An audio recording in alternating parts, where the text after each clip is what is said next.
In this video, we're looking at how to configure Access Server. This is a general configuration guide for Access Server designed for those who are new to it and want to deploy it in their environment. We'll cover the essential steps to take a newly deployed Access Server to the point where it's ready to be rolled out to the end users, focusing on the most common use case scenarios. If you're not sure how to sign up for Access Server and install it, don't worry, we have other videos and documentation on our website that provide step-by-step instructions on how to sign up on our website and install Access Server on different cloud providers, Linux distributions, and many more. This guide is here to help you get started and make the most of Access Server in your setup. So as you can see, I'm at the login page of our admin UI. I'm going to go ahead and log in by entering my username and password, and we can continue from there. Here we go. As you can see, I'm logged into our Access Server here. Now, the very first thing I want to talk about is the host name and IP address. So we're going to expand configuration and we'll go to network settings. As you can see, this field, host name or IP address. You can set up how you want a client to connect to your Access Server here. If your clients are connecting over the internet, use a public address that is accessible online. It's best to use a DNS name like vpn.yourcompany.com, which you control. Typically, you create a DNS record that points to your Access Server's public IP address. If you set up such a DNS record, enter it in here. Another way is just use a public IP address, as you can see it here on the screen. But remember, if this IP changes in the future, your clients won't be able to connect to your server anymore and might cause some issue.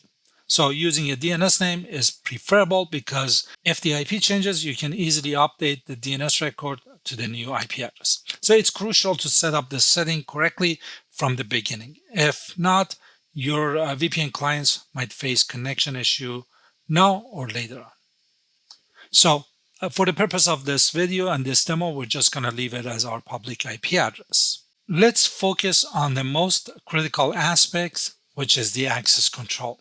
So I'm going to go ahead and head out to VPN settings under configuration. First thing we're going to talk about here is this option, should client internet traffic be routed through the VPN. A popular setup is to use full tunnel redirection in VPNs. This means that a VPN client's internet access is routed through the VPN tunnel. When you enable this option, the VPN clients will use the Access Server's internet connection for their online activities. This is helpful, for instance, if you're using any online software that only allows access from a certain approved or whitelisted IP addresses. By connecting users to the Access Server, they can then access these secure online applications. One thing I need to add here, when using full tunnel redirection in your VPN, it is important to provide a valid DNS server or DNS servers. The Access Server will automatically try to use its own DNS servers for VPN clients that access the internet through it.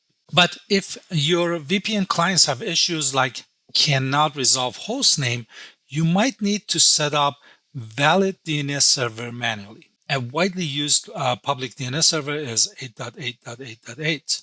Setting this as your DNS server can often fix these types of common DNS resolution problems. Now, another common setup called split tunnel redirection. Basically, VPN clients are set up to only send certain types of traffic to the Access Server.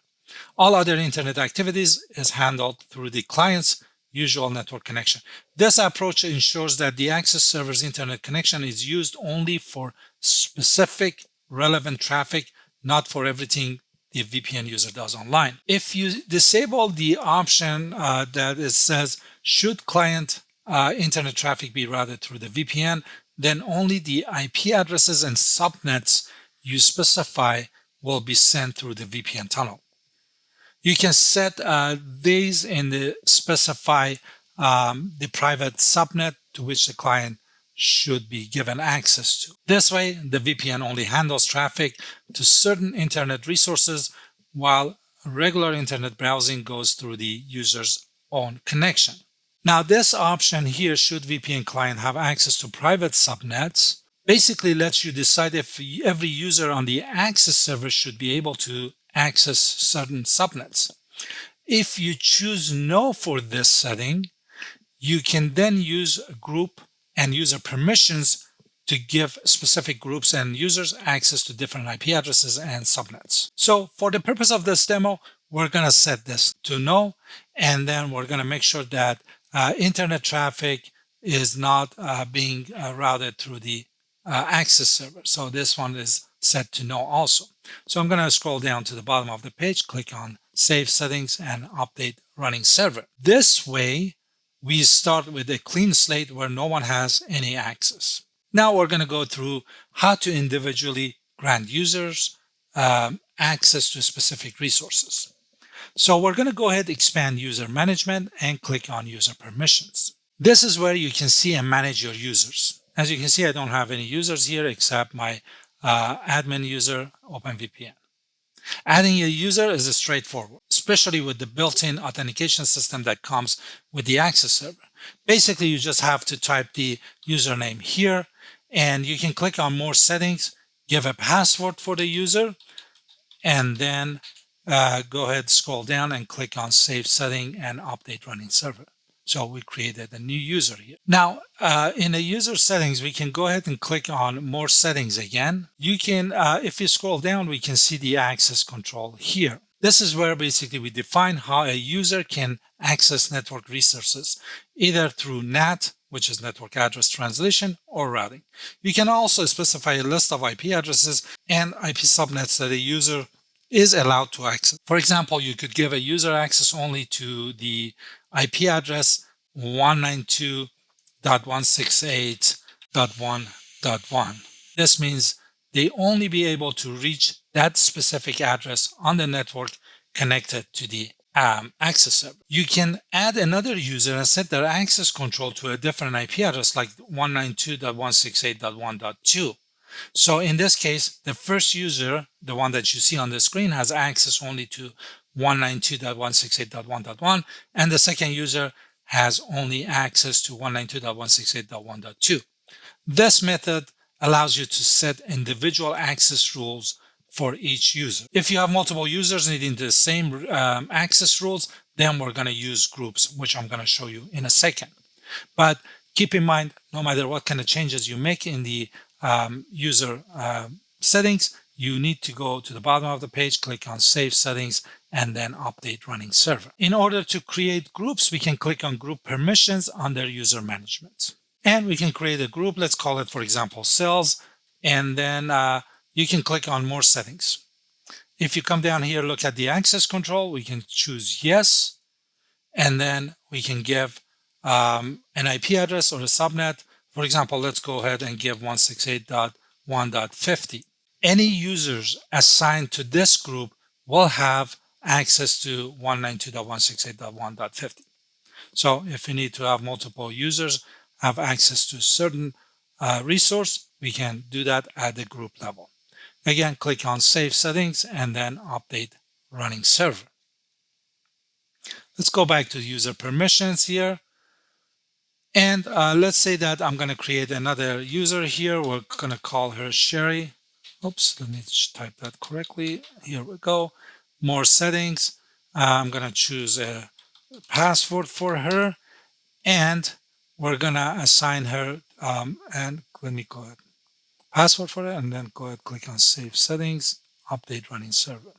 Now we got Sherry here. So if I want to assign Sherry to the sales group, I can just come here and click on Sales and Save Settings again, Update Running Server. Now Sherry is part of sales. So Sherry can only access 192.168.1.50, which was set at the group level. Now, if I add Matt to the cells, let me go ahead and Save Settings, Update Running Server. So Matt is part of sales group, but now Matt has access to 192.168.1.50, which was set up at the group level, and he also has access to 192.168.1.1, which was set up at the user level. So Matt has access to 2 resources, while Sherry has access to only 1 resource. So that concludes the basic introduction to access control settings. Now let's move on to the client web interface.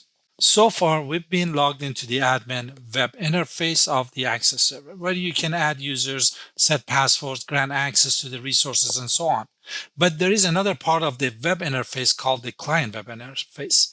And this section is basically designed to help your users easily download and install the necessary software to get their VPN connection up and running. You can access the client web interface at the root URL of your Access Server address.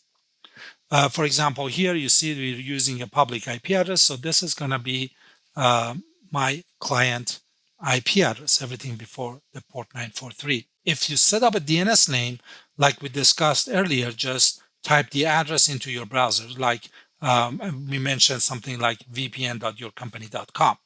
This way, users can log into the client portal. So I'm going to go ahead and open up another browser and type that address. The first time when you visit the site, you might see a warning about the site being untrusted.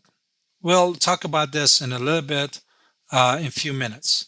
For now, let's focus on getting the client working on Windows or macOS. So I'm going to click on Advanced and bypass this message. So I'm going to log in with Sherry's username and password. So once logged in, then a user can use their operating system to download the OpenVPN Connect app, which basically includes all the necessary configuration. As you can see, recommended is Windows here for me. They can do Windows, Mac OS, and so on. After downloading and installing it, client needs to open their application. And as you can see, the connection profile is available. And all they have to do is just toggle the switch to get connected. We're going to type the password here and click OK. And as you can see, Sherry is connected now. One thing I need to add here for Android and iOS users, the OpenVPN Connect app is available in the App Store and Play Store. After installing, you'll be prompted to import from a file or URL. Choose the URL option, enter your Access Server's address and your credentials, and then the connection will be ready to use. When it comes to Linux distributions and other platforms, the open source version of the OpenVPN is available. By downloading a connection profile from the Access Server's client web interface and providing it to the OpenVPN application, you can establish connection on these platforms too. So you can download basically your connection profile from this link down here. Let's go back to the admin UI and talk about the last item, which is the web certificate on the web interfaces. Let's expand configuration and go to web server section here. As mentioned, by default, you get an untrusted website warning that people have to override, like you saw a minute ago when we tried to log in as Sherry. This can be solved by installing a valid, signed, and trusted web certificate from a trusted certificate authority. We don't provide web certificates because we're not a certificate authority. However, there are many companies and organizations on the internet that do so, such as DigiCert, VeriSign, GoDaddy, and many others. To get a web certificate, you need a DNS name for your Access Server. This is because web certificates are issued for fully qualified domain names. If you use an IP address, you can't get any valid certificates, and users will have to bypass a warning about the site being untrusted, like when you saw a minute ago when I tried to log in as Sherry. Obtaining a web certificate from a trusted provider is a standard process for any web server, whether it's Apache or any other ones.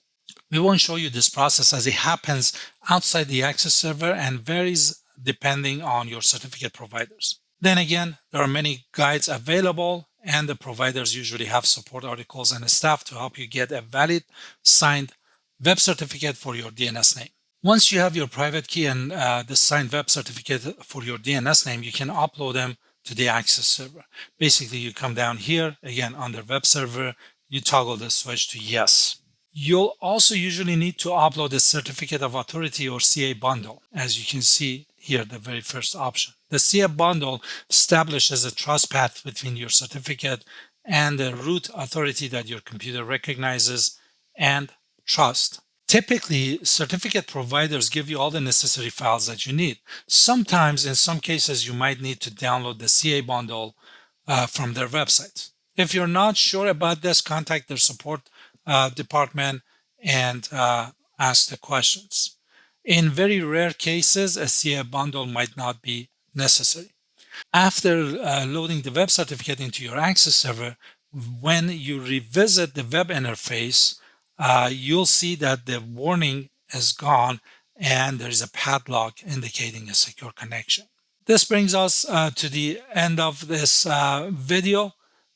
Basically, now you're ready to roll out this solution to your end users. Now, here are some final reminders. Keep your security products updated. As with any security product, it's crucial to keep your Access server up to date for optimal protection. In this video, we focused on the local built-in authentication system of the Access server. However, the Access server also supports other authentication methods like PAM, Radius, LDAP, and SAML. Even allows you to create a fully custom authentication system using post-auth scripting in Python programming language. Setting these up requires additional configuration, which we haven't covered in this video. This video has introduced a very basic setup with the fundamental settings. The Access server has many more features and settings, but for most users, this video should be enough to get started and achieve their objectives. Thank you very much.